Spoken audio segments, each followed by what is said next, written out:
Hi, everyone. Welcome to our lecture this week. We're talking about investigations. So, if you recall, last week we talked very briefly about investigations, and I said that next week our main focus would be on investigations.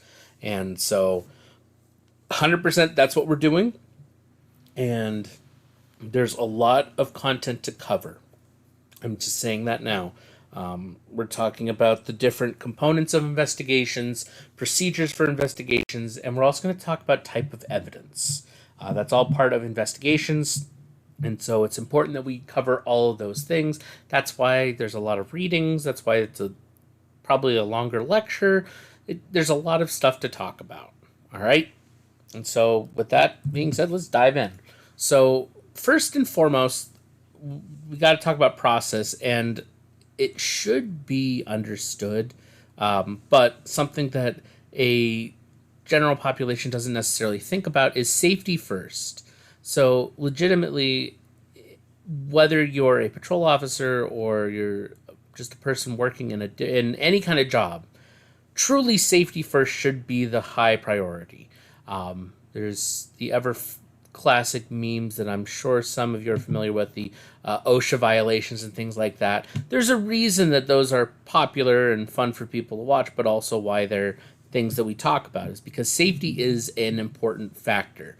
And especially when we're talking about crime scenes, and investigating potential crimes and things of that nature, safety should be the most important thing. And I'm not just talking about personal safety, because that is important, but safety of others.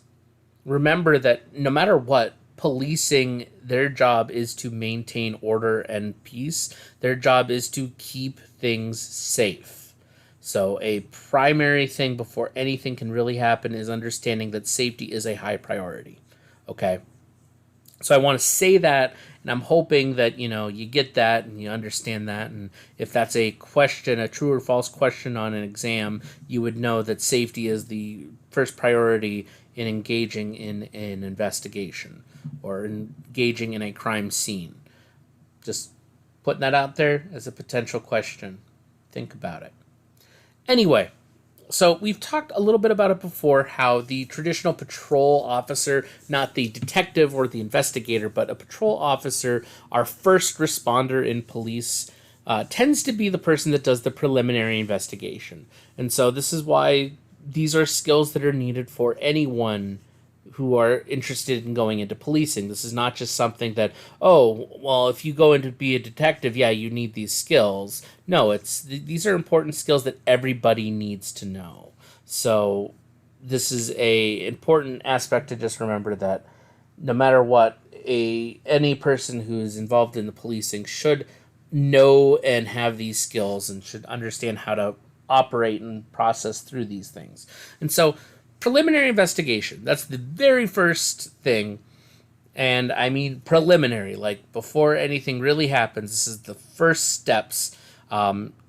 Whenever the crime or potential crime has been reported, it's then a patrol officer or someone is dispatched to the scene. So that's the first step, legitimately speaking. An officer is dispatched to the scene.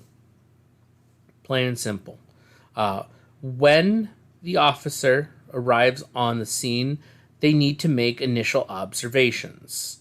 And I do mean when they arrive at the scene, like not after they've already talked to someone, but as they're coming up to the crime scene and potential of what has committed or what has happened there.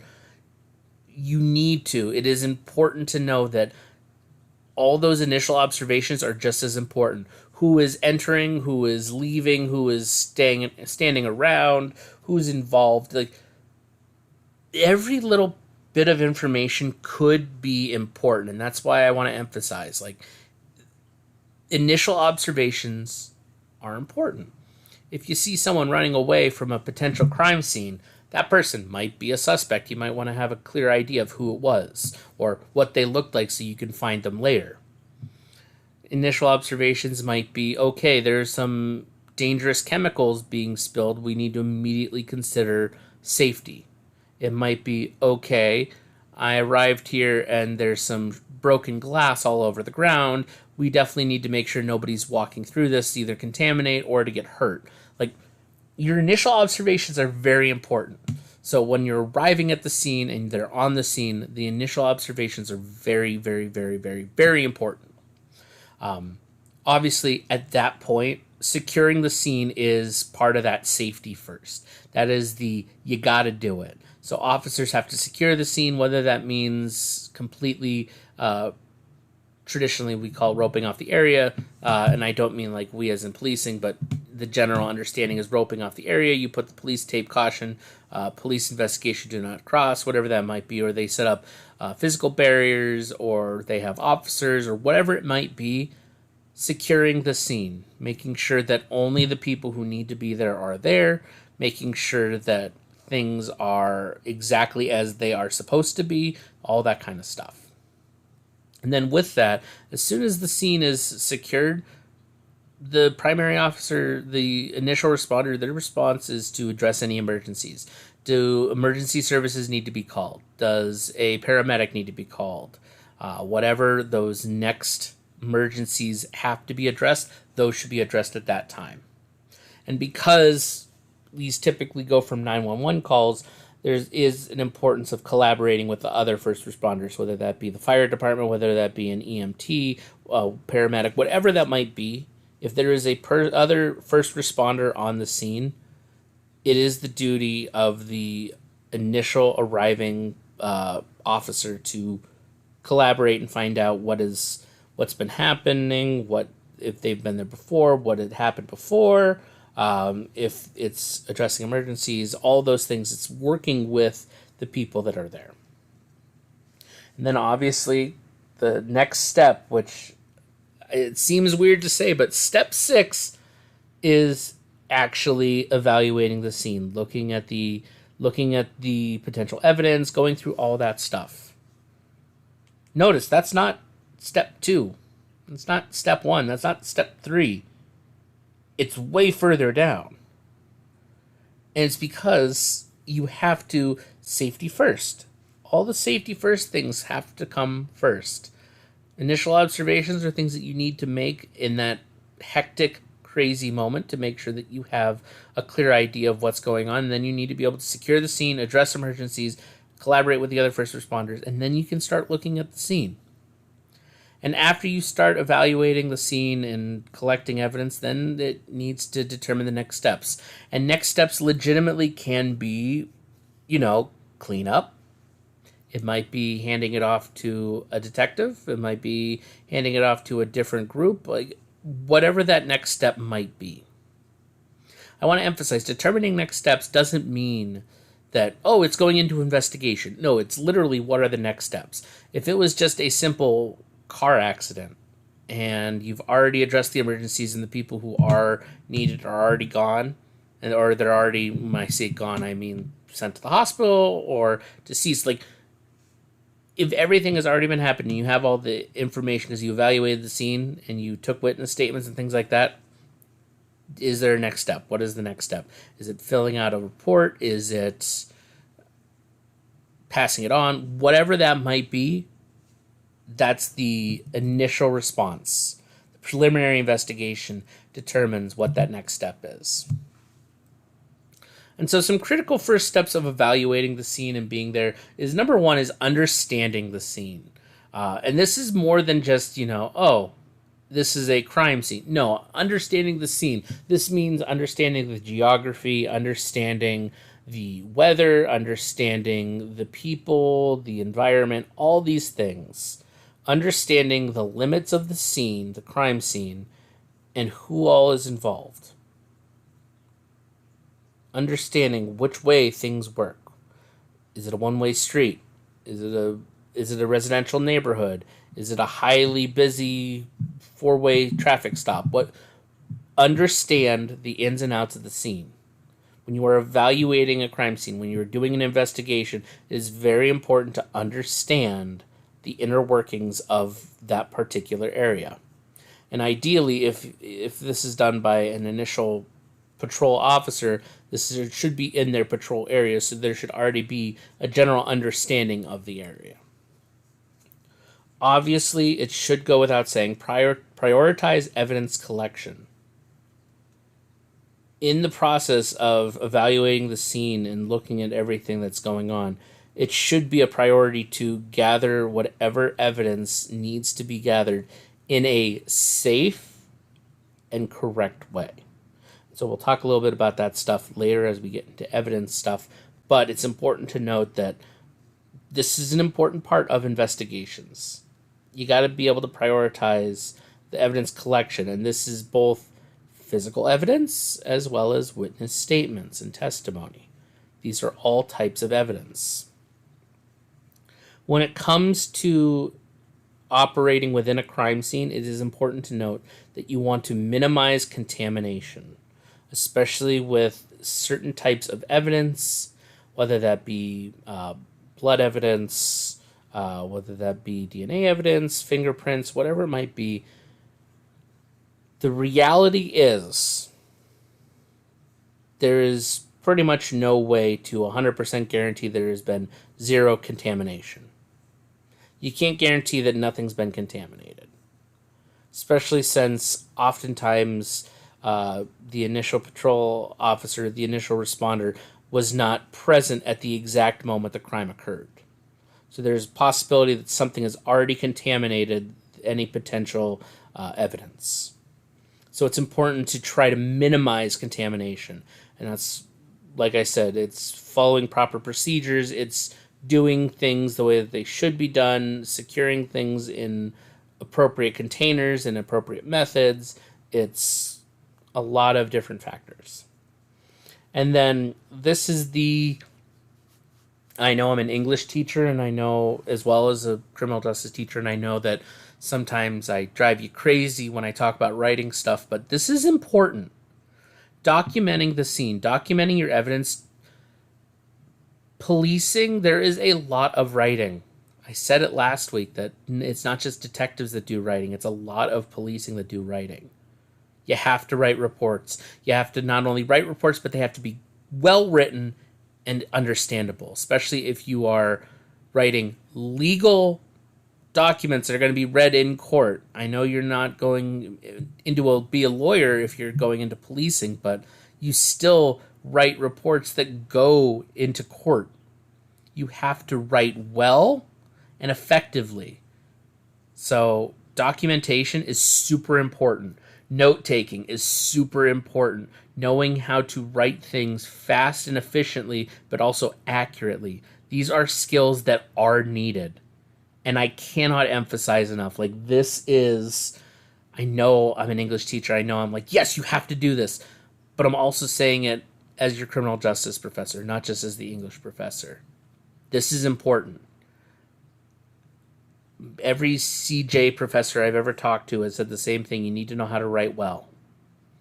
This is an important step. So make sure that you are working on your documentation skills. If you are interested in policing, you need to be good at writing. Okay? You also need to be good at communicating. Anyway, moving on. Crime scene management procedures. So realistically, this is just a little bit more of an expansion on what I've already talked about. But so when the initial officer, when the patrol officer, the first responder is there, truly scene arrival and assessment. So at that initial first moment, there are three procedures that need to be followed when addressing a crime scene. It's scene arrival and assessment, ensuring safety, and emergency cases. And so on scene arrival, there needs to be initial logging, observations, and obviously, as I said, safety first. So initial logging, this is taking those notes and writing down what time did something happen, what time did you arrive there, who all is present, what is going on. Go through the whole step-by-step, detailed, meticulous process. Observations. Notice that the sun was clearly out and visible, not obstructed by clouds. The weather was windy, rainy. Anything that can change how an event played out or perspective is important. As little of a detail as it seems, it is important. And so by saying observation and initial logging, details, detail, detail, detail. I really can't emphasize this enough. The more detailed that you are, if you are interested in policing and you want to go into that field, the more detailed you are with writing and your descriptions and things like that, the better you're going to be at actually investigating. Like, this is an important skill. You need to know how to be detailed.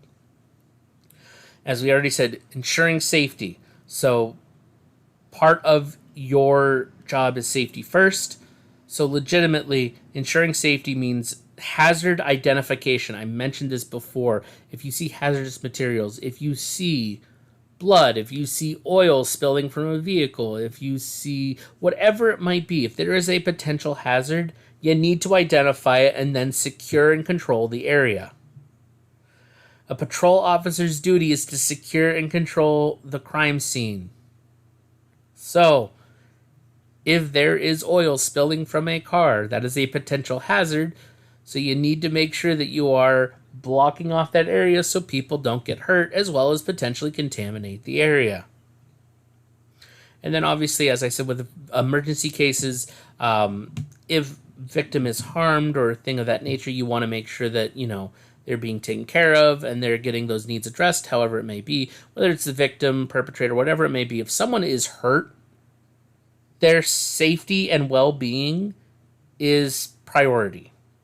I know that sounds weird, but like their safety is important. So you want to make sure that that is being taken care of. Obviously, if it's a victim, especially of a particular type of crime, whether that be assault or something where there's physical injuries, you want to make sure that that is being taken care of, and that is something that is probably a decently high priority as far as safety is concerned.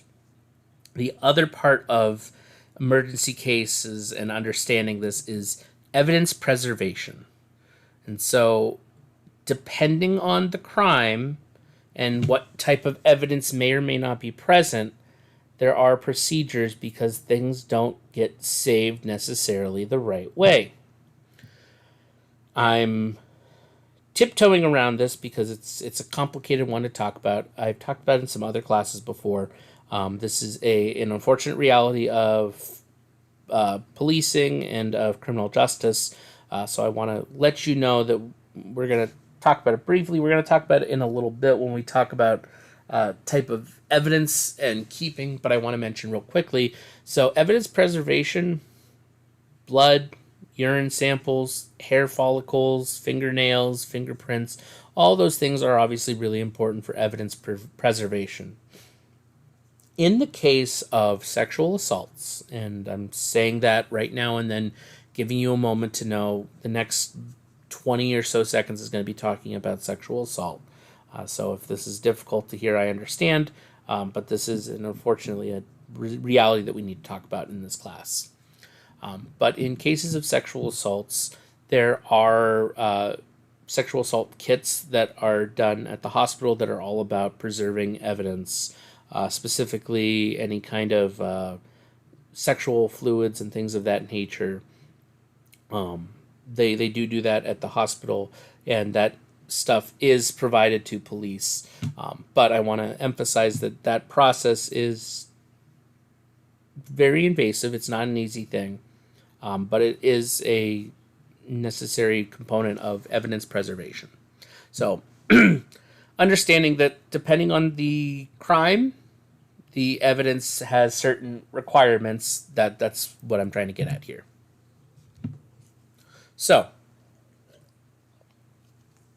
that being said, crime scene management procedures. So, this is just, again, going deeper into what we've already half talked about. And so, obviously, scene control, this is an important thing. We talked about it. This is the access. So, you want to restrict access. And I cannot emphasize this enough. An officer's job, a policing response and investigations at a crime scene, restrict access. Only the most important, necessary people need to be there. Hollywood loves to do where, they set up a crime scene, but there's like 100 officers and 80,000 people doing things and things like that. Yeah, no. Restrict access. The less number of people that are there, the better. The fewer number of people you have there, the lower chance of contamination that's going to happen, and the higher chance of getting accurate evidence. So restricting access is super important. As well, you'll notice documentation. This is something that should be part of scene control. Documentation, I mean logging. And by logging, I don't mean cutting down trees. I mean detailed record of who all accesses the crime scene. There should be a clear understanding of what people were actually there at the crime scene, had access to evidence and things of that nature, and who did not. Part of access is knowing who all is there. Okay? So obviously with securing the scene, there's also establishing boundaries, and that means define the scene. How big is the actual crime scene? Is it an entire block? Is it a house? Is it a doorway? What is the actual scene? You need to figure out the boundaries of the crime scene. And part of this is to maintain the integrity of the investigation as well as the crime scene itself. So, if the crime occurred in one room of a house, that one room is the crime scene, but you might need to establish the boundaries might go a little bit beyond the one room. It might include outside. It might include a direct access, whatever that might be. Okay? So, there is something to be said here, and that is legal considerations. So, we talk about this fairly broad, but we've mentioned it before. Police aren't above the law. Police have to follow the law too. But because of that, in the process of, conducting crime scene investigations and talking to witnesses and talking to people and things of that nature, there needs to be an understanding that they are following the law. Remember that we talked about it before, specifically last week, that you can't use evidence illegally obtained and things of that nature. So, you need to consider what are legal ramifications, what are the proper procedures, what can and can't be said, who can and cannot access, and what type of personal rights does an individual have. So, it is important to remember that there are legal possibilities and issues when conducting an investigation. So, one of the ever classics that Hollywood loves to do, but I'm sure you're familiar with, would be part of investigation is interviewing or interrogation, if that's the route you wish to choose as the word. There are legal rights. You can't just interrogate someone. That's illegal. There are certain rights that people are granted, and if you violate them, you're looking at civil liability and a whole nother issue. So, when I say crime scene management and I say legal considerations, you need to think about all of these things. So, a legitimate possibility with crime scene management is transition of control. If the initial officer, if you are the initial patrol officer who started the investigation, you know that you're going to have to hand over all of your information and provide it to whatever the next team, detective, whatever it might be that's working on your case. It's because you were that initial officer, you are part of that transition team. You have to make sure that you're sharing all the information, you're giving it to the proper people, things of that nature. So that's an important piece. But again, oh, look at that. Documentation appears again. It's almost like it's super important. Hint, hint, nudge, nudge. Detailed records are key. Personal accounts, notes, observations. Detailed records, people. It's important. The more detailed, the better. I know sometimes it seems like, well, what's the point? You never know what is or is not going to be important until you reach the end. So I cannot emphasize enough, this is part of why policing is such a complicated career, especially with the investigation component, and why things don't always go smoothly or quickly. It's because the details matter. Details are what make and break a case. So it's important to make sure that your documentation is detailed and includes personal accounts. What did you observe? What are things that you noticed? What are things that other people noticed that have said? Like, all these things are super important.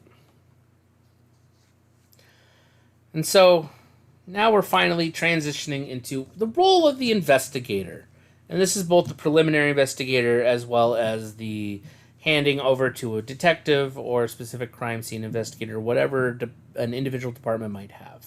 So their whole thing is the final survey of the crime scene. They need to visually inspect the scene, make sure, everything is what it is, where it is, been collected, whatever it might be. They need to inventory of evidence. They need to clear the investigative materials, so any tools that were used and things of that nature are all accounted for, collected, clean, proper, whatever. Safety checks, making sure that everything is secure as always. And then scene release compliance, making sure that returning the scene of the crime back to general public access is smoothly and ready and things of that nature. This could be part of that safety check if you are part of the investigator at a crash at an intersection. Has all of the debris from the vehicle been picked up, or is it going to cause more accidents?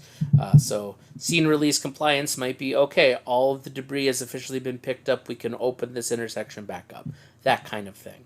That's what we mean by scene release compliance. So they have to do the final survey of the crime scene. They have to, and I'm going to jump down to the bottom on conduct searches, so this is gathering all the evidence, even after finishing with a direct crime scene, things of that nature. But now we get into the big one. Crafting the crime scene case file. Okay. So the case file, this is the big document. There's an entire slide just on the case file, and we'll talk about that in depth. But the case file is the collection of all information, data, evidence, statements, notes, whatever it might be, pictures. Everything about the case goes in the case file. The case file is summarized, and then that summarized document is given to a court, to a judge, to determine whether or not to prosecute for the crime, and then that individual data within the crime or the case file would then be used as evidence for the prosecution and the lawyers to use in a court of law. So the case file is super important, and this is why we say documentation makes or breaks. The case file makes or breaks. The details you have, the evidence you have, that matters. And so crafting the crime scene case file is interviews, statements, evidence, all of these things. And so this is where I'm going to tell you right now, if you look at the Word document that's provided right underneath the PowerPoint on Blackboard, I'm going to talk about some of the stuff from there at this point. So specifically, I want to talk about some of the documentation stuff, because this is part of what the investigator does. So documenting the timeline. I've said this before already, but this is really important. Establishing a timeline is super important as far as evidence gathering and investigating goes. When did things happen? When did the accident or the incident happen? When was it discovered? When was it reported? Please note, just because the officer arrived on the scene, that doesn't mean that's when the crime occurred. Usually the crime occurred before the officer arrived on the scene. When did the crime occur? Was it discovered? Sometimes they're not the same. If you're looking at something like a burglary where someone breaks into a home and steals something, if they're not at the house at the time, the crime might have happened earlier, and then it was discovered, and then it was reported. They could all be 3 separate times, but it's important to know the timeline. Knowing when things happen and in what sequence will help make the case work better. Okay? When did law enforcement arrive on scene? When were suspects arrested? Especially if you're going through the overall case file, when did you finally collect potential criminals? When did you collect the people who actually may have committed the crime? All of these things are to go for when will the case go to court. If you have a very secure timeline of events, this is establishing a clear pattern. This is something that will help make the process of proving things, if you have all the evidence, easier. This will make conviction easier. Because you never know how long a case is going to be, and I remind you that, most cases aren't solved quickly. It might be a while before things happen. But it's important to get a timeline of events. Part of this is also mapping the scene and beyond. So I say document the timeline, that's the establishing when things happen in specific times, but mapping the scene, where? This is an important question and an important aspect that needs to be addressed. When do things occur? Where do they occur? Where did the incident happen? Where was evidence found? Where was it stored? Where do victims, witnesses, suspects, where do they all live? Like, geographically speaking, are they close by? Are they far away? What are those types of things? Where do the suspects frequent most? Where were the suspects arrested? Like, part of what makes a case file so important is that it is so detailed that there is no room for error. Or rather, it is so meticulously developed that it's difficult to have mistakes in it. Does that make sense? So, understanding that documenting a timeline is when, mapping a scene and beyond is the where. I'm hoping that you're picking up on a little pattern that's coming from this. So, part of the case file is unraveling suspects' identities and associations. Who are the suspects? Who are potential accomplices? Who has motive? And I can't emphasize enough, detail. Detail, detail, detail. The other thing is understanding the impact of the victims and witnesses. Who were victims? Who were witnesses? Who saw or heard something? Who reported the incident? Who made a complaint? Whatever it might be. These are all important questions. Depending on the type of crime and depending on the situation, there might be no witnesses. There might be some witnesses. There might be unreliable witnesses. There might be direct victims. There might be only one victim. There might be a bunch of witnesses and one victim. There might be a bunch of victims and no witness. Who all is involved? Let me say this again, see if you're picking up on it. Timeline is important to understand for a case file. We need to know when things happen and in that order. We need to map the scene. We need to know where things are happening. We need to know who all is involved, whether it be suspects, victims, witnesses, as well as coordinating law enforcement efforts. Who was assigned to the case? Who else investigated the incident? Who gathered evidence? Who was notified? All these things. Hint, hint. Who, where, when. Yeah. In case it's not obvious at this point in time. if you've taken English class here or an English class in general, you should be familiar with the 5 W's and one H, not one wage. The 5 W's and one H. This is an important strategy in writing for a lot of gathering detail, but this is important for policing. Who, what, when, where, why, and how. Who, what, when, where, why, and how. All of these questions will be answered with the case file. That's what makes sure a crime is not committed, but what makes sure that a crime is convicted. If you have all those details. So, understanding the crime and its impact. What type of crime was committed? I can't emphasize this enough. There are a lot of crimes. There are a lot of different types of crimes. I've mentioned a couple today. Assault, burglary. There's murder, which is the obvious one. It's killing of a person. There's hit and run is a crime. Theft is a crime. Embezzlement, which is stealing, is a crime. Like, there's so many different types of crime.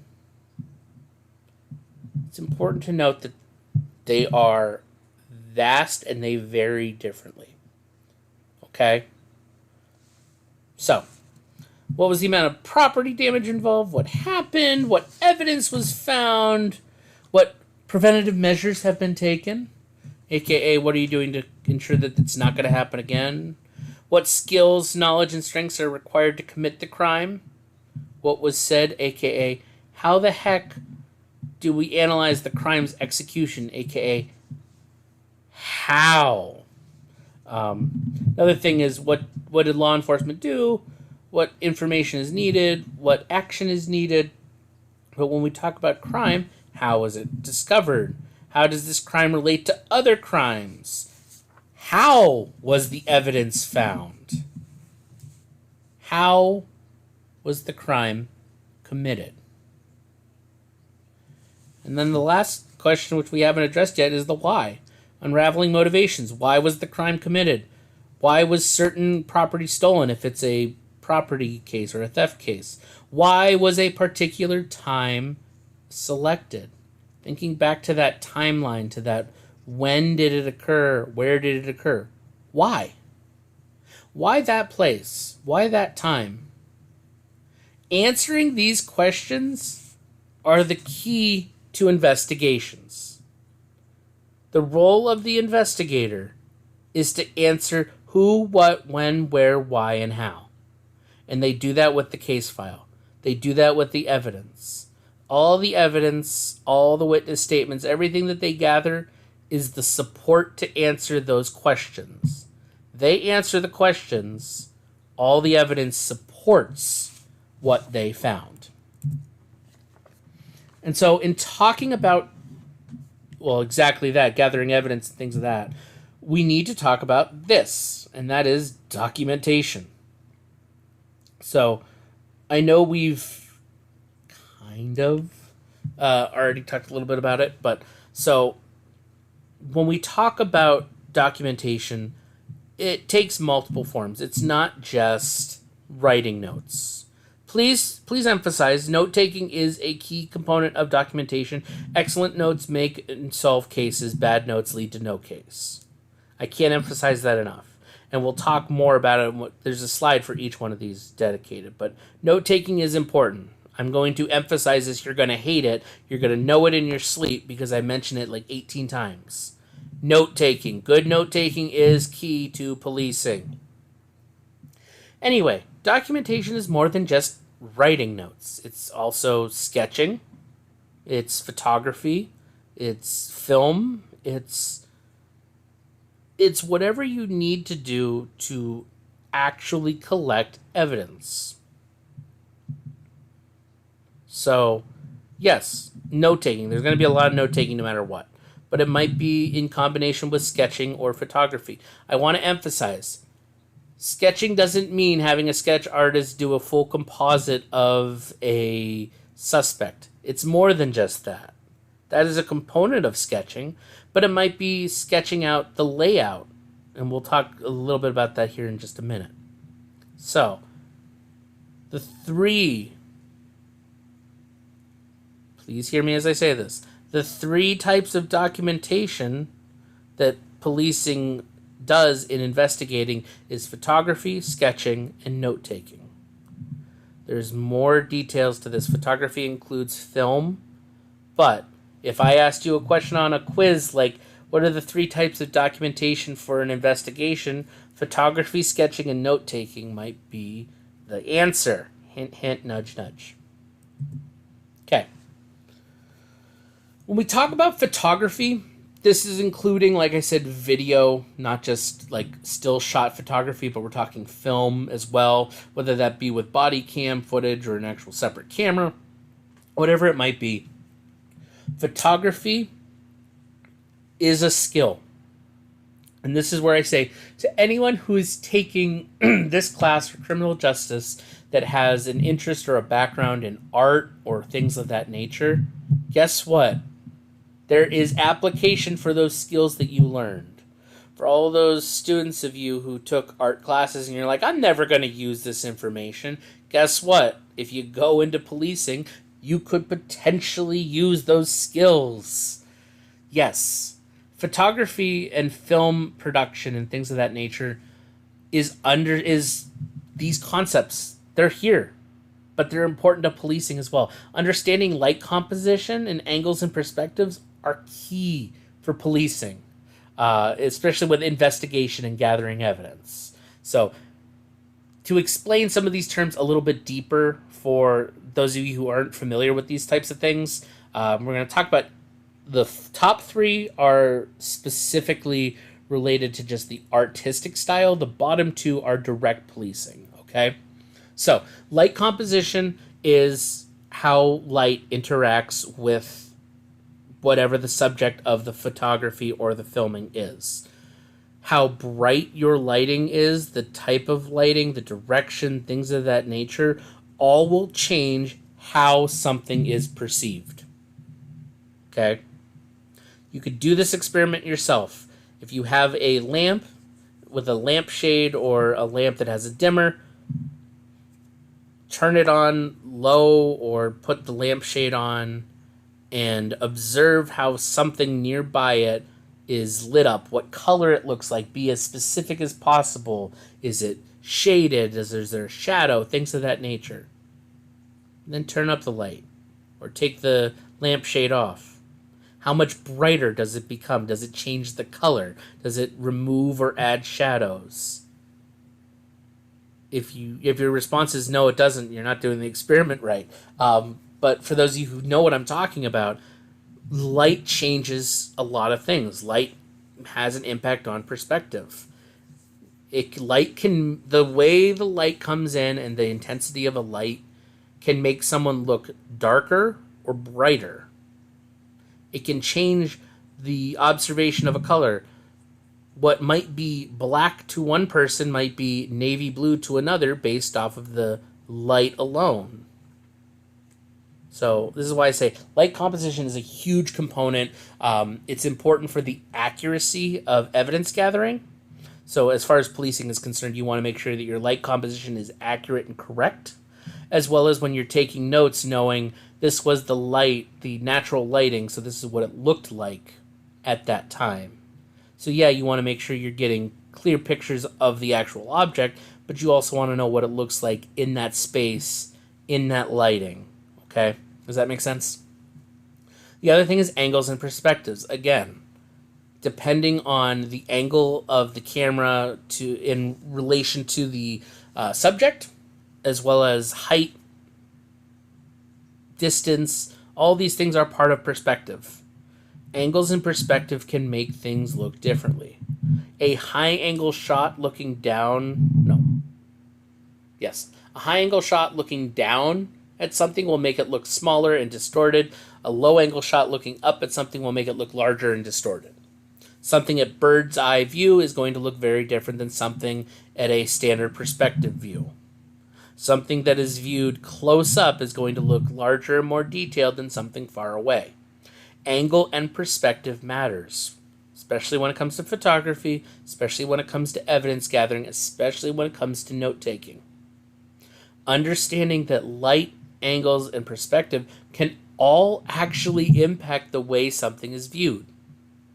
Again, it's one of my actually, if you are unfamiliar with light composition, a good example would be the stupid "is it yellow, is it blue" dress, or whatever that thing was from a while ago. Is it silver and something? I don't remember it now. But you can look up the weird internet dress where it looked like two different colors depending on the way you observed it, and it was a weird light composition thing. They're the exact same thing. There was no change. It's just how light works and plays with our mind. Anyway, my point being, if you are gathering evidence, it's important to make sure that these things work together to make it accurate, not perfect or different. And so this is where another thing that is a particular thing in policing, especially with like glass and mirrors and things of that nature, and we'll talk a little bit about it when we talk about type of evidence, but contrast enhancements. The text does talk a little bit about this, but the idea of contrast enhancement is using a contrasting color to bring out and emphasize detail in something. So our text says using colored cloth or using a colored card or cloth behind glass to make a barely visible impression clearer. So that might be, there is a fingerprint barely visible impression on a window.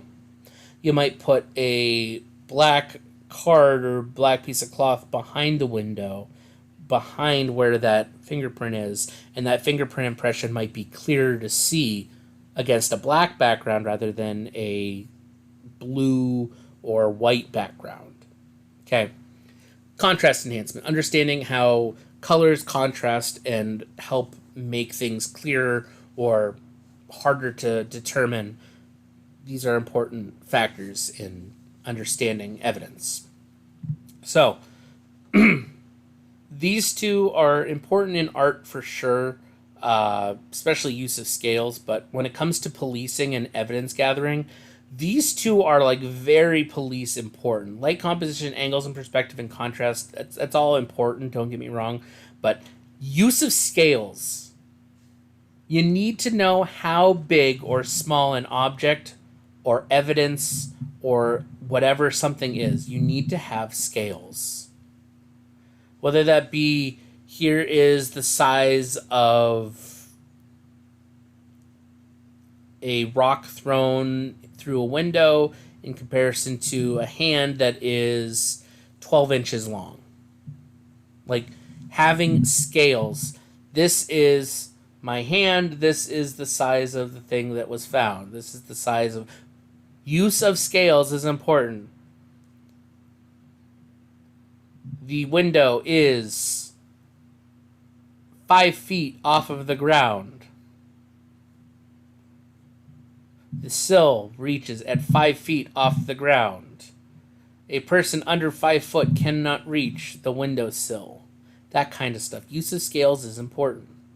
The other thing that's super important with this is overlapping coverage. Overlapping coverage. In photography, in interior design and things of that nature, you want to make sure that every piece of square footage and whatnot is covered. And so when we talk about evidence gathering, overlapping coverage, you might have 5 angles of the same object. But the reason is because you need to get it from all those different angles to make sure that you are getting complete coverage. It is always a good thing to have overlapping coverage when it comes to evidence. If you are gathering evidence via photography, you should have multiple shots. If you have video, make sure that you are taking slow, determined video, getting every possible angle and coverage of it. That's why I say overlapping coverage and use of scales. These are two important things with the photography aspect of evidence gathering. When we talk about sketching, I want to emphasize these things are still important with sketching. Scales are important. Overlapping coverage is important. Light composition, angle and perspective is more important than light composition in a sketch typically, but it's still going to be required. But with sketches, there are 4 types of sketches that our textbook talks about, and it's important to understand the difference between these sketches. So there's perspective sketches. These are emphasized for depth and dimension. Okay? Perspective sketches are from this perspective. You pick a fixed point, like your standing height, your eye view, and you look, and based off of how you see your perspective, that gives you depth and dimension of an object, of a crime scene, of whatever it might be. Perspective is about depth and dimension. So there are perspective sketches. There are also projection sketches. These are oftentimes bird's eye view, but they are singular plane views of areas. So if you're not familiar with bird's eye view, it's top-down perspective. For my gamer people, you'll understand that. Projection sketches are literally, if you've ever looked at apartment layouts or home layouts and you've like gone shopping or renting for those, and they have a whole layout of the floor plan, that's a bird's eye view. That's a projection sketch.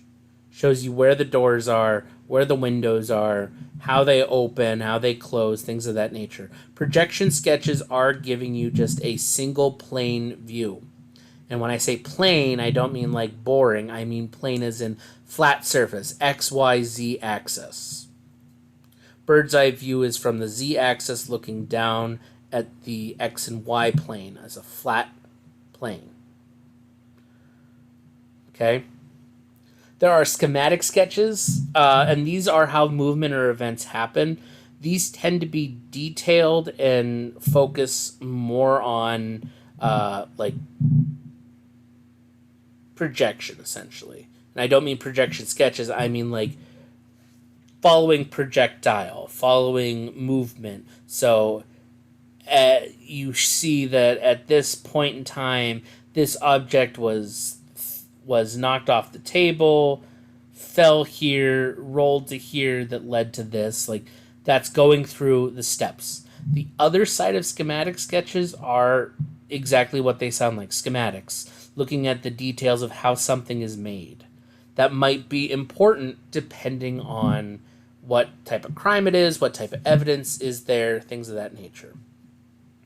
And then, as always, there's detailed sketches. These are specific, focused, and more detailed.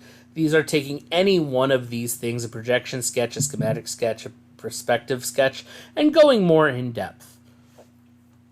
The detailed sketches, these are what people know as a composite of like what a sketch artist does of a potential suspect.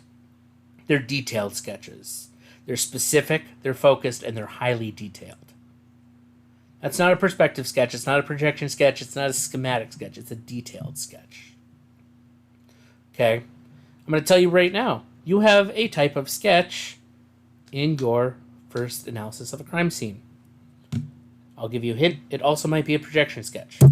Anyway, when we talk about sketching in particular, this is important in photography, but it's also important in sketching. We need to talk about measurement techniques. Because if you remember, I said that details are important. I also said that it's important when we understand the who, what, when, where, why, and how of a case, we need to be able to measure. I talked about scale. You need to know like how big something is in comparison. But this also means we need to know measurements. We need to know how many feet, how many inches, how many miles apart are things. These are all important aspects. If you're like, man, I didn't realize how boring this is. Yeah, this is the reality. Investigations and police work is not all high octane things that you see on TV. This is why we say Hollywood makes it seem really glamorous, but it's a lot of busy and paperwork. It's not all fun and high speed chases. There's a lot of this stuff. But when we talk about measurements, one of the most important ones that we talk about is triangulation. And triangulation is creating a triangle from two fixed points from a additional point. So triangulation, when we talk about it in data, is finding other points of data that coincide and lead to the same aspects as this one. The same thing with measurement. If you are trying to triangulate and figure out specific measurements of, how big an area is, or where a crime may or may not have been committed, you might go from the point of evidence, or if there's a body, if it's like a murder or something, going from the body and triangulate, creating a triangle with two fixed points, figuring it out. The other side is, much like triangulation, is rectangular coordinate method, and that's distance from each perpendicular reference point. Imagine creating a rectangle around the space, and the perpendicular points are your corners, and trying to figure out, the distance from each. This is geometry. This is your math. Yeah, you don't escape math and policing. Sorry. There's polar coordinate method. That's distance from fixed reference point and the angle relative to a point. This works well in a 3D space. Polar coordinate method really is like using 3D rather than using 2D. Triangulation and rectangular are 2D, where you're acting as if everything's on the same plane of existence. Polar coordinate involves the up and down aspects of it, not just the forward and backwards and side to side. And then there's the transecting baseline coordinate method. And this is an interesting one. This is where you establish a baseline across the scene and use it as a reference, measuring at a right angle from the baseline. So you essentially figure out everything goes through this line. All right, now I get to figure out how far away from this line is everything. Measurement in sketching and measurement in photos and video are important for investigation. You need to know how far away something is from the other thing. Is a stolen object that is a small box that's 8 inches around completely, is it found 2 feet away from a desk? Is it found 10 feet away from a desk? Is it found 10 feet away from a body? Is it next to the body by inches? Details matter. You need to know the distance. Measurement is important. And then, of course, we get into the one that I said we'll talk about, and again, I apologize, but notes, police reports, and the case file. I'm re-emphasizing this enough. I'm hoping that you hear enough that you know a case file is what makes or breaks a case. All the key documents for the case are within the case file. This means that narrative, details, and spelling matter. Being able to walk through very detailed, very specifically, and accurately what happened, when it happened, where it happened, how it happened, why it happened. These are the important pieces. You have to be able to do this. So in regards to the actual police reports, so these are the official documents that vary widely depending on what it is. It could be witness statements, it could be evidence gathering, things of that nature. But police reports, they need to have clarity, accuracy, and conciseness. This is where I say, even if you go private sector, you don't go into policing, but you're interested in this kind of thing. If you go into any kind of security work, like legitimate security work, you're going to have to write reports. If you go into corrections, you're going to write reports. Report writing is an important aspect of criminal justice as a field. You need to be able to write clear, accurate, and concise reports. Remember what I said. Details are important. Okay? Concise and detailed doesn't mean that it's one or the other. They can be both. Okay? Let me make this perfectly clear. Concise and detailed are not one or the other. Concise means that you only involve important, relevant information. You're straight to the point. You don't walk around and add a bunch of things that aren't necessary. Concise is getting right to the point. That doesn't mean that you miss details. You don't slack on details to be concise. Details are important. You need to talk about details, but make sure that it's only the important details. And if you're asking yourself, well, how do I know what's an important detail and what isn't? As you do this, as you write reports, as you do your analysis of a crime scene little mini case reports, trust me, you'll start to learn what is important detail and what isn't. Okay? But clarity, it's clear, anyone can understand it reading it. This means not a lot of big fancy words. Clear, concise, and accurate. This is, again, we're talking police because it's intro to policing, but even if you go into private sector security or surveillance, report writing is important, and in all report writing, you have to be clear, concise, and accurate. This is where I tell you, as a side fact, while I may not have worked in policing, I worked in surveillance at the casino here in Erie for 3 years. I worked surveillance for 3 years. Let me tell you, you write reports. I wrote well over 100 reports. I don't even know what my actual number was anymore. It's been a long time. We did a record one time seeing how many reports you could write in 1 year. Anyway, in 1 month. But I wrote a lot of reports. And every report had to be detailed, but it had to be clear, concise, and accurate. Because if it ever goes to court, if it ever needs to be in a court of law, it needs to be clearly understood by the jury, it needs to be accurate to what happened, and it needs to be to the point so that it's not full of fluff that's unnecessary. Okay? Clear, accurate, concise. That is a key to your own assignments for me. Okay. So I talked about this, but remember the legal aspects. Privacy and ethics may require redaction of personal information when necessary, especially when we're talking about official police reports and case files. Obviously, official documents will have that information, but if they're going to be used in a court of law, people have their rights. So there might be a need for redacting personal information like social security number and things of that nature. Might be necessary. The other thing with this is the ethics component. While yes, there is privacy and law aspects, there's also an ethics.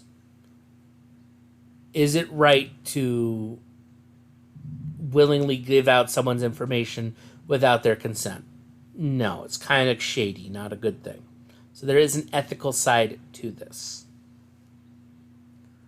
But I also want to emphasize general ethics. This is why I said, is it shady to just share someone's information?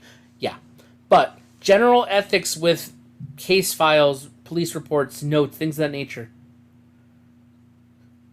When writing notes, when gathering evidence, when conducting a case, when conducting an investigation, objective, accurate, honest. These are the general ethics that are followed and need to be followed by police when conducting investigations. Objectivity, accuracy, honesty. Honesty should be pretty obvious. You don't lie about it. Accuracy, you tell details exactly as they are provided, exactly as they happened. Objectivity, that is something that we need to talk about. What does it mean to be objective? I'm going to tell you the opposite is subjective. Subjective is that there's a personal opinion. Objective means without that opinion. General ethics for conducting investigation is be objective. You don't treat someone differently whether you suspect them or not. You go by accuracy and honesty. What is fact? You stay objective, and that's what keeps that general ethics up. All right. Now we're on to the case file. Remember how I said we're going to have a whole slide dedicated to this? I'm going to tell you right now, if you've been using the Word document, this is where we're going to pick up the other stuff until we get to type of evidence, which is the last slide. So the case file. This includes things like the initial responding officer's reports, emergency medical personnel reports, entry and exit logs, visual documentation, sketches and diagrams, evidence documentation, other responders documentation, legal documentation, and forensic and technical reports. Like I said, the case file is the compilation of all of the information gathered for the case. Okay? It's important that you have all of the information. But it's also important, and why I did it here instead of with the note-taking section, to talk about crafting effective police reports. Because police reports are the documentation stuff that goes into a case file. Police reports are a foundational element in the legal processing. Clarity, accuracy, conciseness. I already talked about this. These are super important. But why this is important is because the case file and the police reports include several aspects that we need to talk about, like building a solid narrative. If you've had me for criminal law, I've talked about this before in that class as part of your building a case project. But you need to have a solid narrative in your report writing. In police reports, in the case file, there needs to be a narrative, a solid narrative of what actually happened. Step-by-step process. What happened? Descriptive clarity. Narrative should be vividly describe the scene, including victims, perpetrators, based on witness statements, situations, context, everything. Details, details, details. The other thing is witness statements. Taking what the official witness statements were and crafting the narrative of what happened. Making sure that it's detailed and clear. This is why I say details matter. Writing matters. The way you write matters. Grammar matters. Punctuation matters. Building a solid narrative is an important aspect of police report writing. Obviously, language and presentation. Proper terms. And I mean like writing so that people understand, not using a bunch of heavy jargon things. Professionalism is important. Correct spelling, grammar, punctuation. Impacts readability and reliability as an officer, as a witness. Like I said, concise. Simplicity over complexity. They should be straightforward. Avoid overly complex sentences and paragraphs that could obscure facts. Short, clear sentences. Notice. Prevent the inclusion of irrelevant details. Notice I didn't say that you lack details. Just because you are short, concise sentences doesn't mean you shouldn't be detailed. Details matter, people. Make sure that you are being specific, detailed, but simple, easily understandable. And part of this is understanding that there is a chance that things that you write in a report could be used in a court of law, where you have everyday people who may not be police officers or who may not be lawyers reading what you wrote. Again, this is something that even in the private sector, when I worked in surveillance, if a case from a surveillance thing actually ended up being charged, whoever the surveillance operator who did the report would have to testify in court.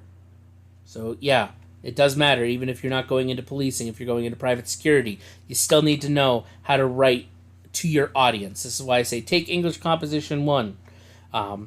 Anyway, so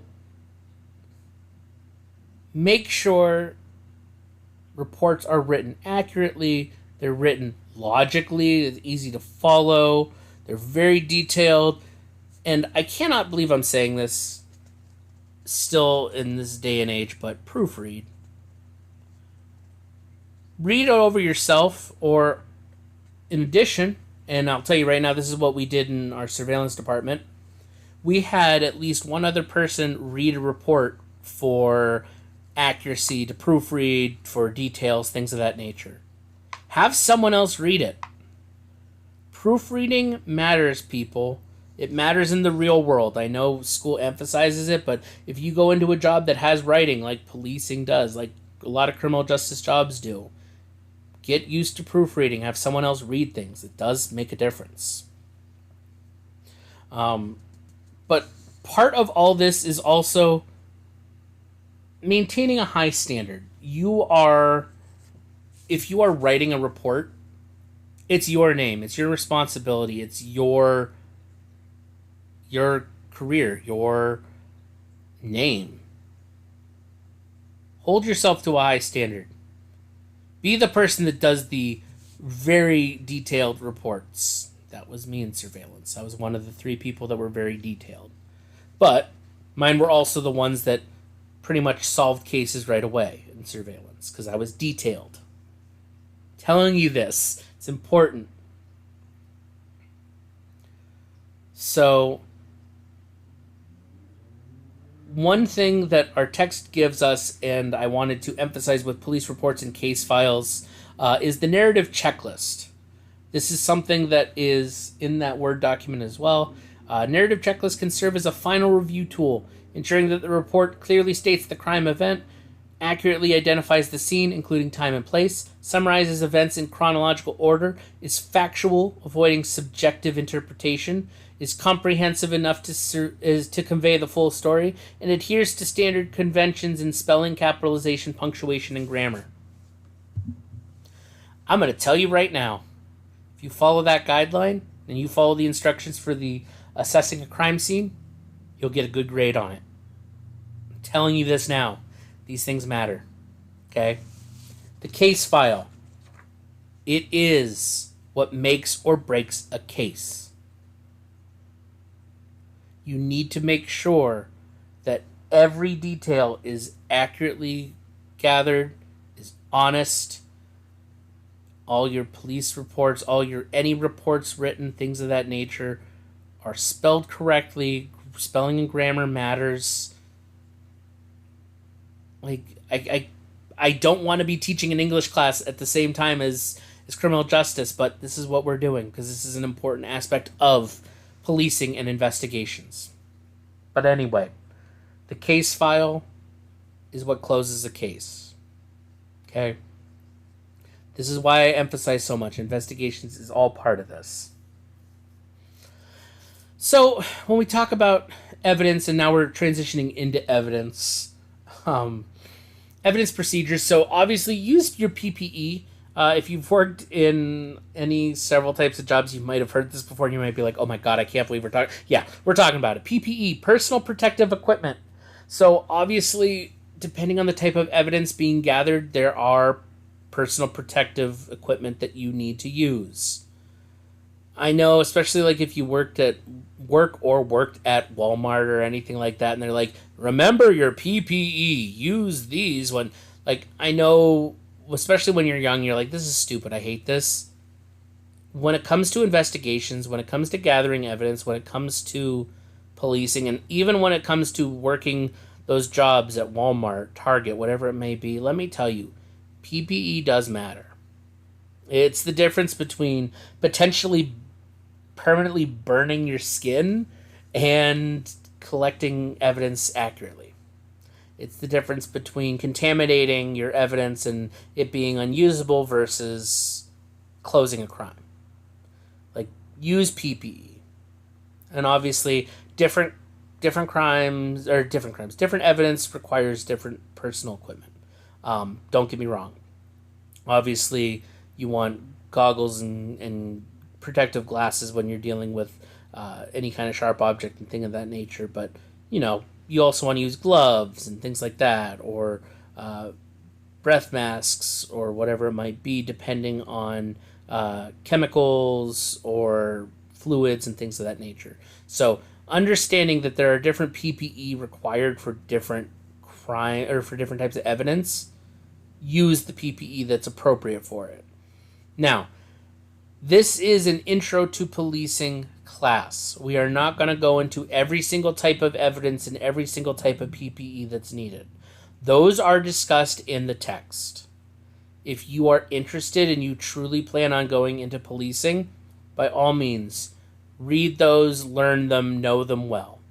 But because this is an intro class, I am not going to require you to know every single type of evidence and its personal protective equipment required.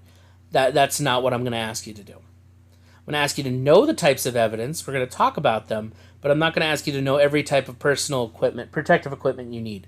That's something you would need to know for actually dealing with the crime scene. Okay? So, as I said before, assume contamination. Always use the highest standard of safety for you and evidence, because, again, the chances that by the time a person arrives at the scene of a crime to gather evidence, you have to assume that there's been some level of contamination. So you use the highest standard possible of securing and gathering evidence, and as well as using the highest standard of safety for yourself. Don't take chances. Follow policy strictly. This is one of those, I know some people are like, God, I hate being a rule follower. Rules are there for a reason, especially in evidence gathering and in policing. There are reasons that policies exist. They exist to keep you protected. They are there to make sure that you're legally protected as well as physically protected. So follow policy strictly. Obviously, we talked about it before with not gathering evidence, but when you're done with that, ensuring that all the tools and equipment used is returned. Well, you also want to make sure that those tools are clean and sterilized, especially if you're collecting things like blood, semen, saliva, whatever it might be.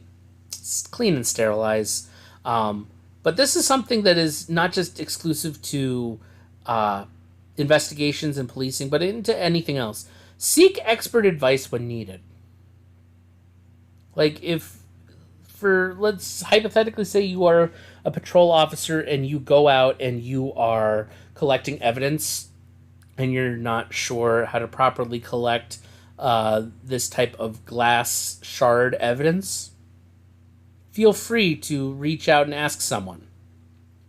What should I do? Maybe ask someone who is an expert to do it. It's okay to ask for help. It doesn't mean you can't do your job. And this is why I say this also for students. Don't be afraid to ask for help. Ask for advice. Ask questions. Like, if you need help, it's okay. It is not a sign of weakness. Okay? So, I'm going to tell you right now. If I was to ask a question on an exam or quiz about proper evidence procedures for gathering evidence, it might be important to know that you need to use your PPE, you need to assume contamination, you should follow policy strictly, clean and sterilize tools, and seek expert advice when needed. Hint, hint, nudge, nudge. These bullet points might show up on an exam. Alright, and now we get into, this is the last slide of the presentation, so you're going to be seeing this page for quite a long time, and it's going to be a little bit boring, but we need to talk about it.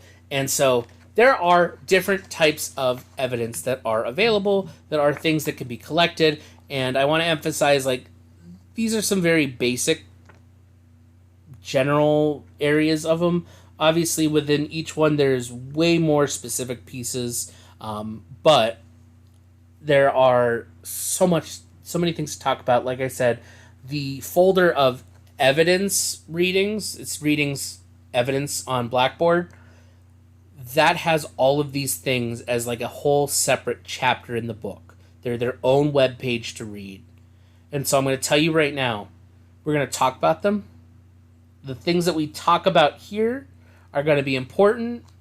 Some of the nitty gritty specifics of what they are might be mentioned on a quiz.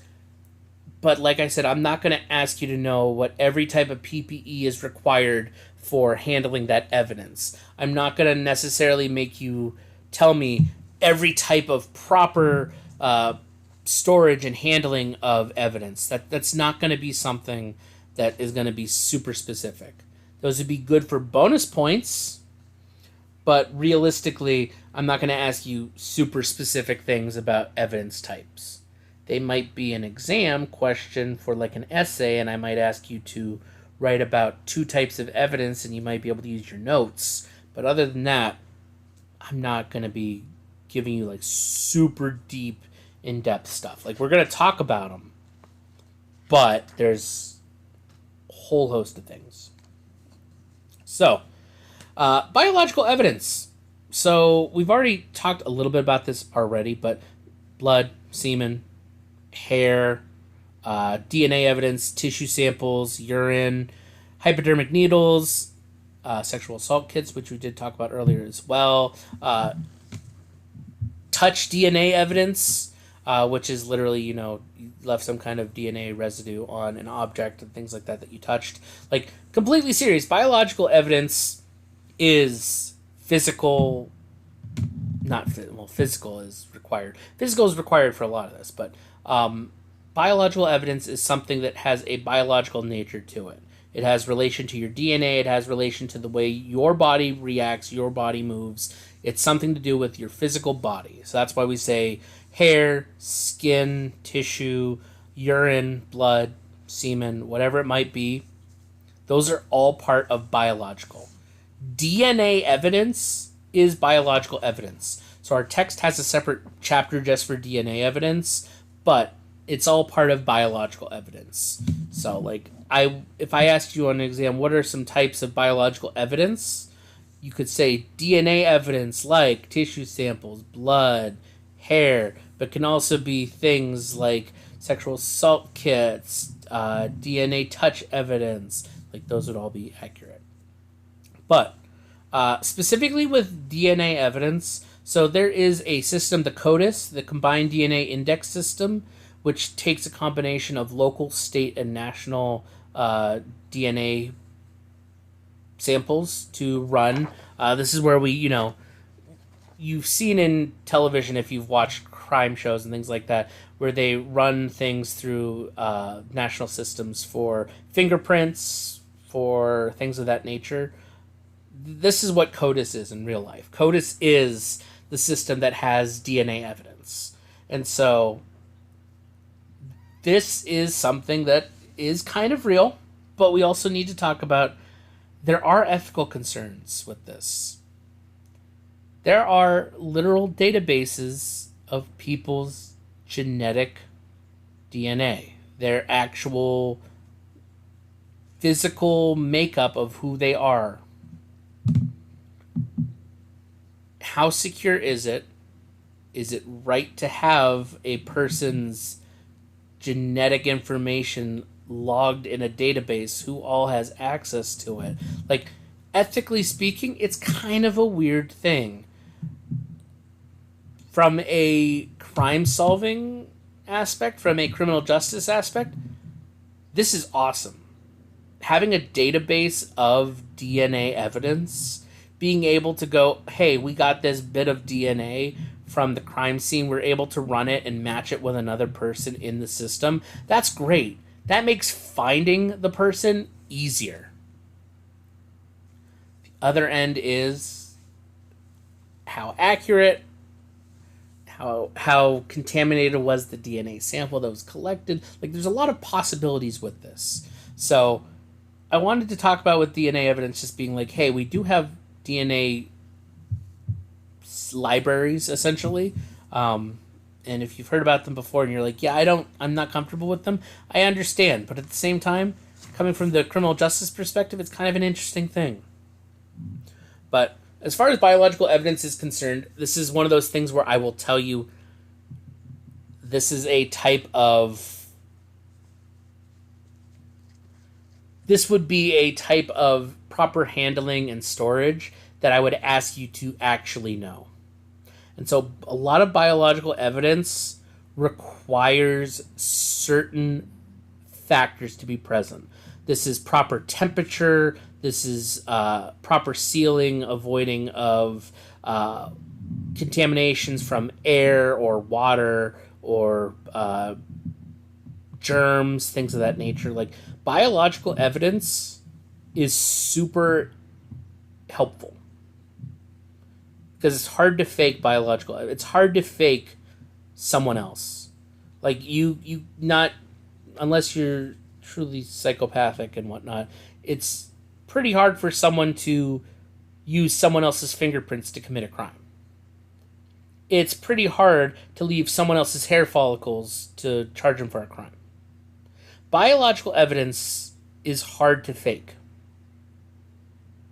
So the proper storage of this type of evidence is super important, especially when we consider how long it takes some cases to be solved. Some of you I know are familiar with the concept of cold cases. Cold cases are crimes that have been unsolved for years. There is a shelf life to evidence. How long DNA evidence can survive is determined by how well it's preserved and how it's kept. Refrigeration and freezing are two very important things, but they have certain guidelines that have to be met. So when I talk about evidence preservation, I would encourage you that biological evidence and wet evidence, I'm going to tell you right now, are going to be the two that you should have a general idea of how they are properly taken care of and held and stored. So biological, like I said, it depends on the type of thing it is, but it usually has some kind of refrigeration requirement. And this is where I say, going back to sexual assault kits. And again, I apologize to anyone who this is uncomfortable to hear or talk about, but this is part of this. Sexual assault kits conducted by a hospital, they have to keep them in a very specific, secured, properly contained, not cold storage, but like properly refrigerated and whatnot. And if I remember right, this I could be wrong on, and I will verify and tell you later if I'm right or wrong. But I believe it's at least 10 years that they have to hold that stuff. So there are processes to holding biological evidence, and it's very specific. That's not to say the other ones aren't very specific. Like, obviously, everything comes down to contamination, access of water to the thing, airtight seals, things of that nature. But it's important to note that biological evidence, because it can deteriorate, specifically just from existing outside of the body, they have very specific guidelines that have to be followed. So, fiber evidence, moving on. Notice fingerprint evidence is down further, even though we talk about it in biological. We'll talk briefly about fingerprints separately. It's a separate thing, but we're going to talk about it. Anyway, fiber evidence. Fiber is the smallest unit of textile material. Please note, there are plant-based fibers, animal-based fibers, man-made synthetic fibers. Like, fiber is not necessarily, oh, it's a carpet. No, a carpet fiber is the smallest unit of textile material.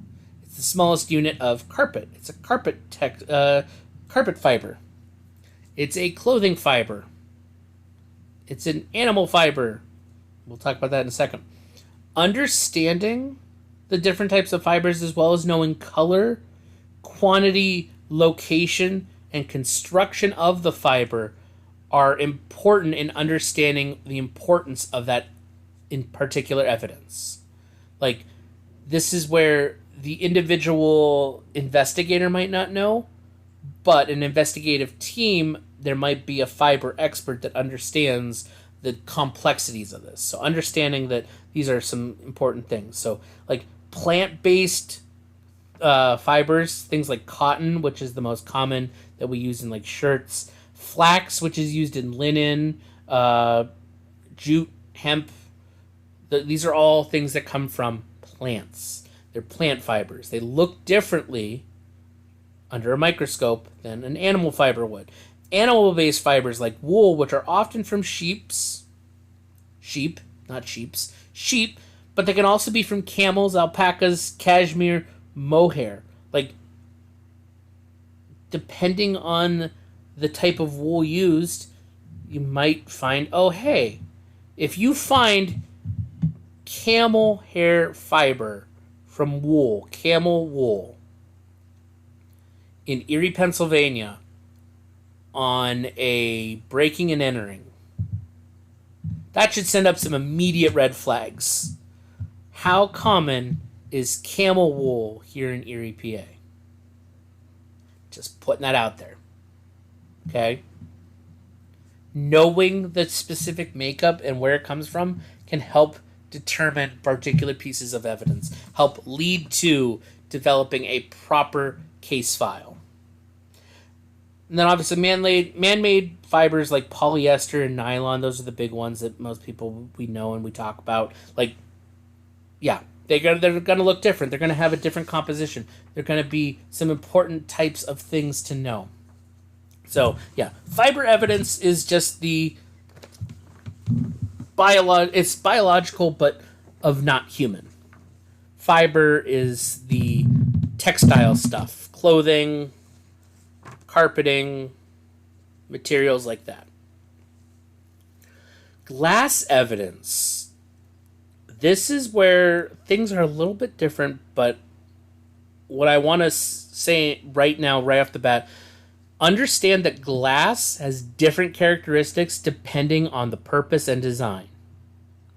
Okay? So like our text gives us examples of flat glass, which is used in windows, mirrors, doors, things like that. But there's also container glass, like bottles, jars, your Tupperware if you have like Pyrex, things like that. That's a type of glass that's part of the container.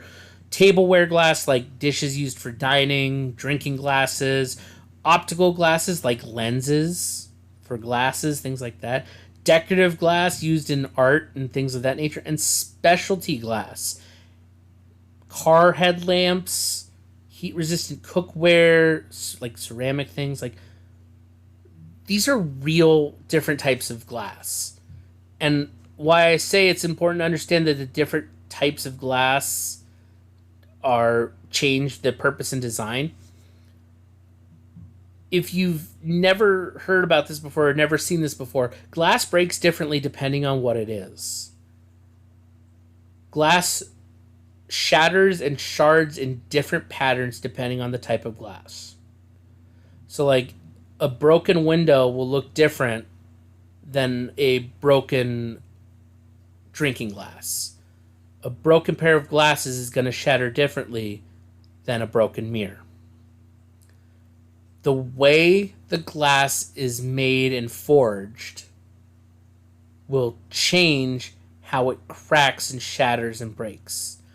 It also, like, if you're familiar, windshields are designed to shatter into small, rounded pieces to avoid lots of piercing and cutting. Like, it's meant to shatter into those pieces to avoid causing additional, like, shrapnel-like damage. The type of glass, the way it's made, will look differently under a microscope. There'll be different lines, different ways, different cuts. Like, if you've never thought about this before, it's crazy. But glass is not all the same. Yeah, I'm going to leave it at that. Just know that glass evidence is weird. And depending on the way it shards, might make collecting more difficult. Soil evidence, understanding that there are specific details for soil can pinpoint geographic locations. Understanding that a highly acidic soil that's not common to the area means that the soil at the crime scene is not from where the crime scene is might tell you that, hey, it might have occurred somewhere else, or the person might have been from somewhere else when they committed the crime. Knowing the details of the soil can actually help you geographically pinpoint where things happen. And so I will tell you, this type of evidence tends to be collected when we're talking indoor or vehicle dirt samples, tend to be through like a vacuuming type system. Outdoor samples tend to be like actually gathering a teaspoon of soil to test the levels and things of that nature. It could be things from like dirt and dust on a tool itself or on a physical body, which is the example I was kind of using. Like, oh, the body has soil that doesn't match the soil of the crime scene. Clearly, the body came from a different place. That kind of stuff. Paint evidence is typically used in things with cars, hit and runs. It's usually hit and run cases, cases involving vehicles, and hate crimes. Paint's not usually just used for general crimes. It's usually the misdemeanor stuff of spray paint, and that's a different thing for paint evidence. But when we're talking paint evidence in evidence gathering, we're talking like paint chips from a car or things of that, like that. Okay, so obviously photos of the paint is important, which means going back to light composition, things like that, making sure that the right color is captured. Actual chips of paint, if there are, or paint fragments, those are all things that need to be collected that show the color as well as the size. If it's a hit and run and you have a paint scrape that's only a couple inches long, that's important to know how long it is and the exact color. So, something that I want to note, it's an important note. Understanding how paint is layered is important, especially when we're talking about vehicles. Car paint is different. There's usually the clear coat on top, which is the gloss that kind of makes things look shiny, occasionally has some type of water sealant component to it. Then there's the top coat. That's the color coat. There might be other aspects of it other than just color. It might be sealant as well. It might be other things, but it's important to note that the clear coat on top is a gloss. Then it's the top coat, which is the color. And then there's the undercoat, which is primer, sealants, things like that. Depending on the intensity of the color, the mixture of the type of chips there can tell you how hard the vehicle made impact with, how much transferred. Like, this is why I say paint, the way car paint works is different, and it's important to know that that can make it look differently on the actual like impact or on the crime scene. All right, drug and chemical evidence. So shouldn't have to really explain too much of this, but so drug evidence and chemical evidence. This is both talking about drugs and chemicals, like the drugs that you use. Not that you use drugs, you know what I mean, that people use, drugs that people use, as well as when we say chemicals, this also includes gunshot residue. This is one of those things that Hollywood loves, but it's also kind of accurate, not in the way that they do it, but when a gun is fired, when a firearm is discharged, it does release several minuscule particles into the general vicinity. And so running a chemical test on a piece of clothing, on a person's hands, on an object, will determine and tell you if a gun has been discharged in its general vicinity or not. So, like, legitimately, that is a part of chemical evidence. I just want to say there are microscopic particles, so like they have to be very closely analyzed. But it's important to know that when a gun is fired, there are actual little chemical molecules that are spread out that are related to the gunpowder and things like that. So Yeah, that's what I'm also meaning by chemicals. But when we talk about drugs, so there's the National Forensic Laboratory Information System, NFLIS, which I might ask you to know. They have collected and analyzed drug identification results, and they were established by the DEA, the Drug Enforcement Administration, in 1997.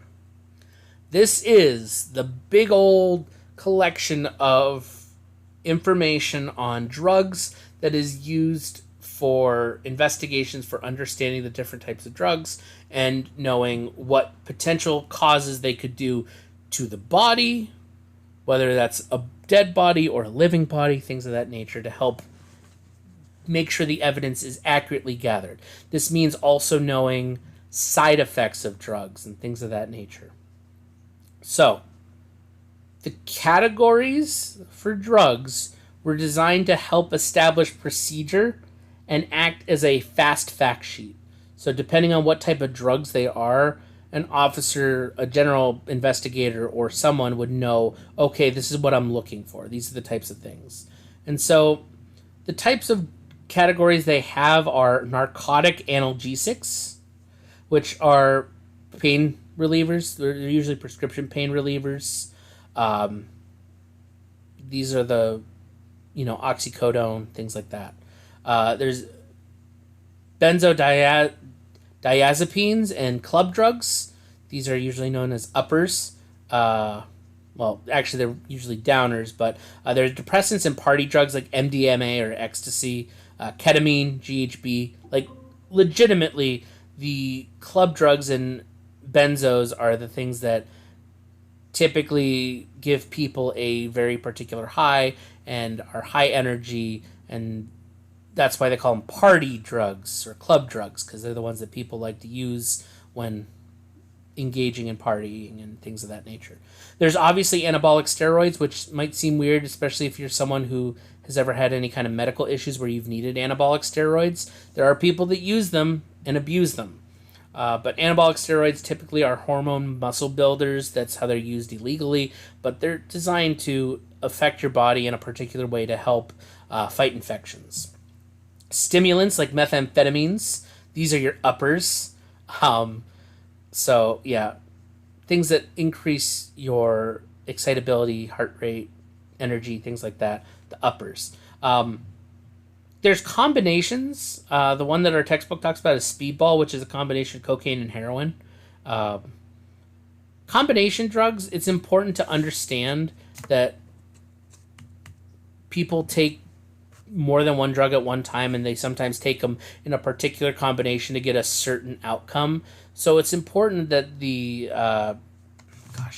NFLIS identifies some of these combination drugs, because it's understanding what the side effects are and how they present in people, because this could be a life or death situation. When people mix drugs, it can lead to serious problems. So it's important to understand that those types of things matter. And then cocaine and heroin are their own separate section. These are the highest rated crimes, I guess, technically, if we're talking about their categorizing of drugs. Cocaine and heroin are two of the most prevalent and commonplace drugs that are used, and they're the hard ones. Cocaine is definitely seen more as a rich man's drug. It's something that's used by usually more upper class people. Methamphetamines tends to be the lower end thing, the easier to make and easier to buy. But heroin is a very serious and severe drug, and this is one that we have a lot of data on, and there's been a lot of research on specifically use of heroin and the impact it has on the body and things like that. So in dealing with crimes as well as health and dealing with people, understanding how heroin responds in a person is important, and it could mean the difference between someone living and dying. So document and voice evidence. So document evidence is physical written documents. It's a weird thing to say, but it's important. If documents are physical documents, damaged documents, or like indentations, impressions of writing on a something. Document evidence is physical pieces of something. They are a physical written document and are important. They need to be handled with care. We're going to talk about them with wet evidence here in just a moment. Voice evidence is collecting voice samples and getting that kind of stuff. Important to note, in our modern day and age, there is so many products out there. It makes it easy to collect audio and voice evidence.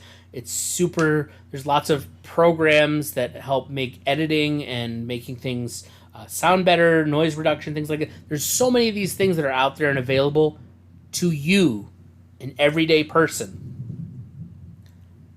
That is part of the problem.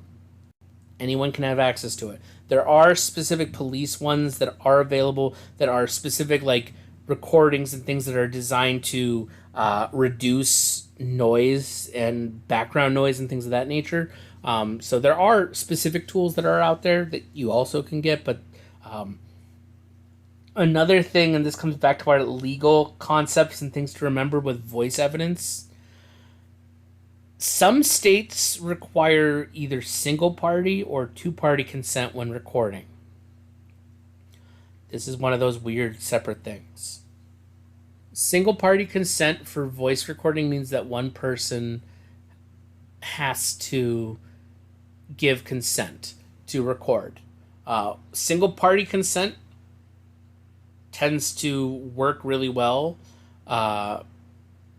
for informants when wearing a wire, as well as just general recording of conversations, as long as one person is aware and gives permission. Two-party consent means that both people involved, or any people involved with the actual audio that's being recorded, have to give permission. So single party, one person who is an informant could say, yeah, I consent, and that's a great chance to get that information because they gave consent. Two-party means both people have to say yes. And because of the way states choose that, voice evidence might be difficult in one state over another depending on the type of consent required. Obviously, there are exceptions and pushes to the laws, but I want to emphasize, this is what makes that complicated. So legally, there are issues, specifically about consent.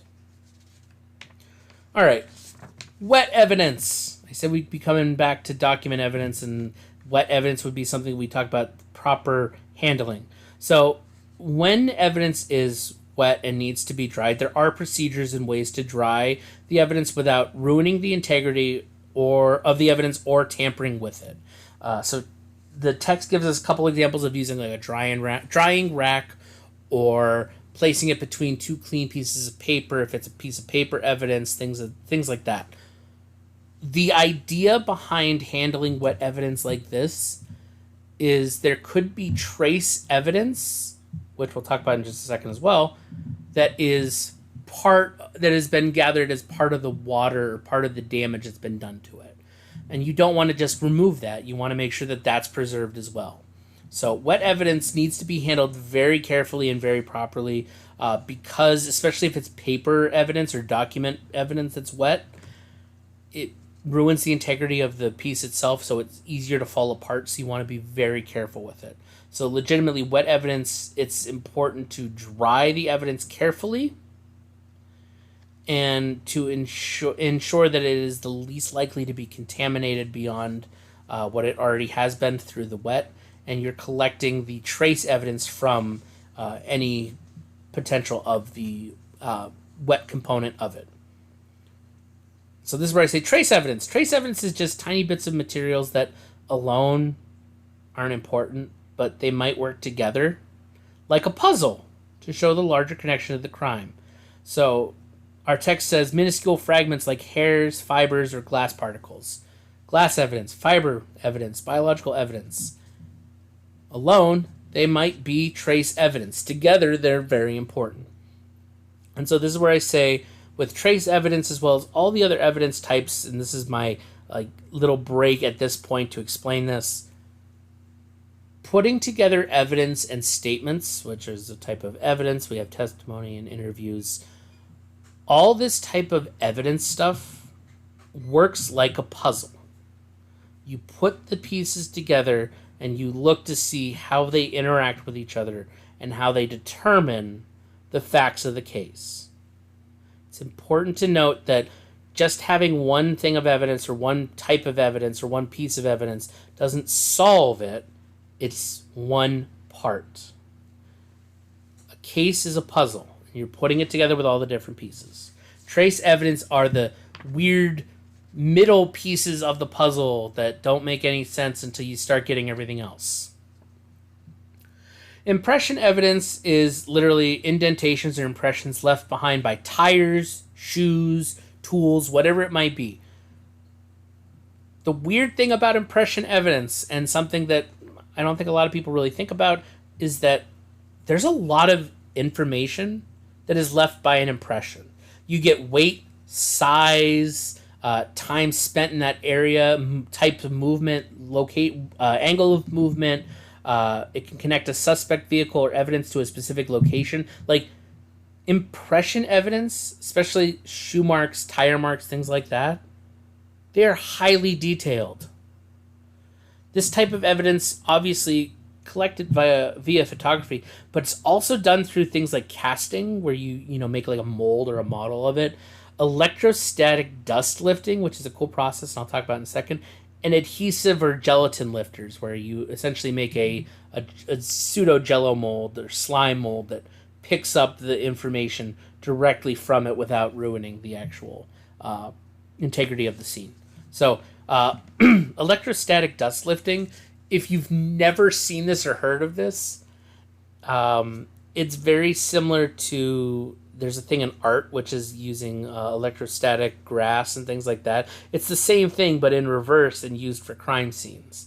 And what it is there is a magnetized field that runs electricity through it that gathers the carbon that's inside the dirt, because most of our dirt, at least here on Earth and whatnot, is carbon-based. So what you do is the tool itself runs electricity through the one end, which is magnetized, to the other end, which is not, and what it does is it connects all the metallic pieces of those fibers into it, and it creates essentially a one-to-one scale of it on the opposite side. It's really cool. And by other side, I don't mean like it flips through it, but like it actually like makes it connects to the thing. It's a really cool process. Feel free to look into it if you're interested, but it's just one of those cool things that it transfers the cast from the dry, dusty ground to a tool. That's really what it does. But yeah. Anyway, fingerprint evidence. Like I said, come back around to it. So, should be obvious, but your fingerprints are unique to you and are on everything you touch. If you touch something with your hands, your fingerprints are on it, even if you cannot see it. Your fingerprints are on it. Heck, if you really want to be weird and specific about it and you'll never look at it the same way, look at your phone at an angle where light reflects off of it. You'll see the smudges where your finger has moved. If you've swiped across your screen, if you press your buttons, like you can see parts of your fingerprint. Like those impressions of your fingerprint are there. The oils in your skin are what help transfer it to any other object. But yeah, your phone screen, whether you have a screen protector or not, you can see it. It's a really cool little thing you can do at home to figure out your fingerprints and look at it. But yeah, everything you touch has some type of impression of your fingerprint, whether it's complete or not. So it's important to note that everything you touch has it. There are several techniques and tools that are used in collecting fingerprints, and it really depends on the type of fingerprints being collected, as well as the location of the fingerprints. So some of them you might know of from old school television or movies is like dusting for fingerprints using like black charcoal dust or things like that. Ink, it's like I said, oil, it's pictures, it's photos with contrast on glass, like all these things. There's different ways. It depends on where the fingerprints are. If you've ever had to get your fingerprints for background checks or anything like that, you'll know that they spray you have to have clean hands, and then they spray your fingertips with a little bit of like alcohol or water, and you put it onto a screen, and essentially it creates an impression of your fingerprint. So yeah, there are hundreds of ways to do it. It all depends on what type of surface the fingerprints are on. So, firearms and tool marks. It should be obvious, but firearms as well as ammunition and casings are crucial evidence, especially when they're being used in a crime. So, it connects a crime to the perpetrator. I shouldn't have to say this, but safety must be taken when handling firearms and ammunition for obvious reasons, but also to maintain the integrity of the evidence. Excuse me. Firearms are dangerous. You should handle them with safety. Even if the safety is on, even if there is nothing in the chamber, always handle a firearm with safety. This goes for investigating too. You handle it with safety. You treat it as if it is a live, active weapon. Period. Tool marks. Obviously, you can collect tools like hammers and things like that, but tool marks are also important. So, what I mean by tool marks are, we're talking like scratches, impressions, abrasions. Like, if a tool was used and it left some kind of mark, it's important to take note of that.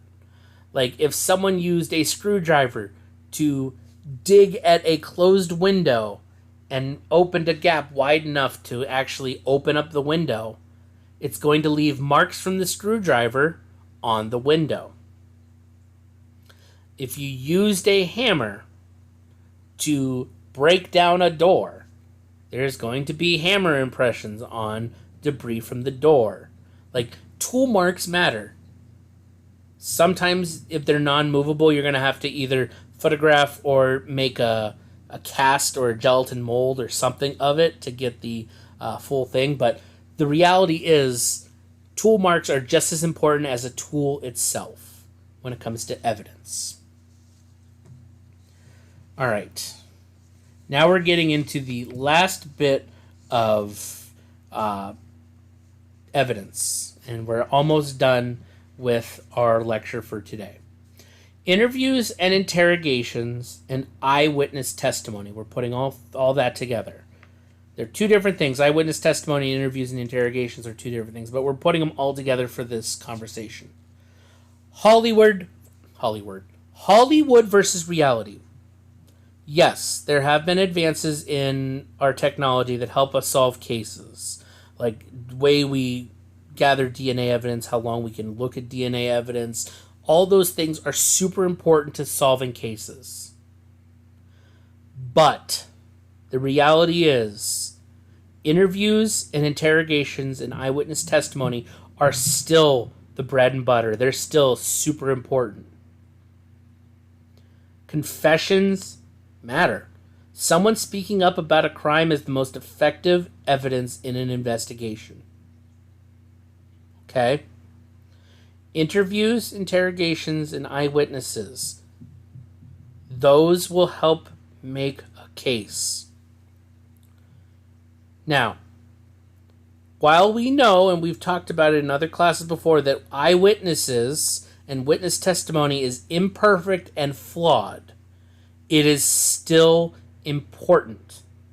It helps us provide a basis for investigation. Hear me when I say this again. We know that witness testimony is imperfect and flawed. People don't remember things 100% perfectly with perfect memory. Not everybody does that. Sometimes in the moment, if something's happening, people respond differently. People have different thoughts. Like, legitimately speaking, eyewitness testimony is not perfect. It doesn't mean that it's invalid. Okay? Having eyewitness testimony, especially if you have several eyewitnesses and they conflict about details, if you find some commonalities between different tales that don't add up right, the common details are probably what's actually there. That acts as a baseline for your investigation. If you have eyewitnesses saying that an event happened, if they both agree that something that similar happened, but they're not sure on specific details whether they went east or west, well, the good news is you know that they went in one direction off of this other way. You're not sure if it's east or west, but you know it's not north or south. You have a basis for moving with your investigation. Part of the investigator's job, and this is where I'm saying to you as a student who is going to be doing an analysis of a crime scene, part of your job is to determine the credibility and accuracy of witness testimony. The key to all of this, to interviews, interrogations, and testimony, is effective communication, and we'll talk a little bit about that here in just a second. But your job as the student for an analysis of crime scene and your job as an investigator, if you're an investigator, is to determine the credibility and accuracy of any testimony or statements. Okay? When it comes to interviews and interrogations, effective communication is important, but so is building rapport, understanding the person, and asking the right types of questions.